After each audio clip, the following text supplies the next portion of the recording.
Tole bagana nuftanii maqaan keessan eenyu jedhama eessarraa dhuftanii waaqayyoos waddaa kana keessatti maal isiniif godhee meerraa jalaan saba waaqayyoo dubbadha. Ishee kanii addanuma gandaa duwwaa jaadha. Maqaan koo Riqaaduu Bantii jedhama. Kanaan dura kaleetu na dhukkuba ture. Mana yaalaas deemee qorichi naa kennama yeroo yeroodhaani irraa fayyuus hin dandeenye. Amma immoo waaqayyoo na galatuuti torbee sadii har'aa addana dhufee lafa kanarratti naa kadhatanii fayyeera fayyinni siif ta'eera naan jedhanii akkuma sanaanii na dhiiseera eegii guyyaa sanaati. Dhukkubbiin kunis na dhiiseera guyyaa sanaa kaasee wanti tokko wanti natti dhaga'amu hin jiru. Duraanii deemsas yeroo dheeraa deemuudhaaf hin danda'u, taa'aas turuu hin danda'u. Yeroo inni gara sanatti yeroo murtaa'achiisus na dhukkuba.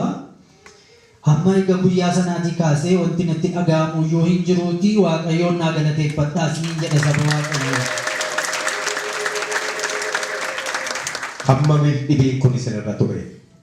Naannoo waggaa 6 ol irra ture.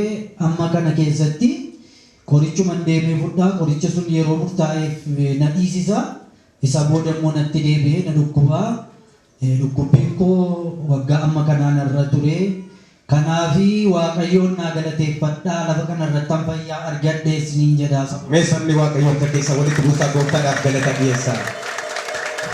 Waggaa 6 guutuu qoricha liqimsaa turtanii dhibee kanaanis rakkachaa turtanii erga gaafa namni waaqayyoo isinii kadhatee fi milikinni dhibee kanaa isinirra hin jiru isinirraa badeera jechuudha. Ni galata waaqayyoo haa ta'u narraa badeera wanti tokko narratti mul'ataa hin jiru amma guyyaa har'aatti. Mee dhaamsa qabdan yoo qabaatan saba kanaaf. Eenyumtiyyuu namoonni dhukkuba addaa garaa qabdanii waaqayyoon as baatanii akka kadhachiifattan dhaamsa koo nan dabarsaa isiniin jedha. Gooftaan isin haa eebbisu nooraa isa isin fayyise gooftaan isin biraan atina.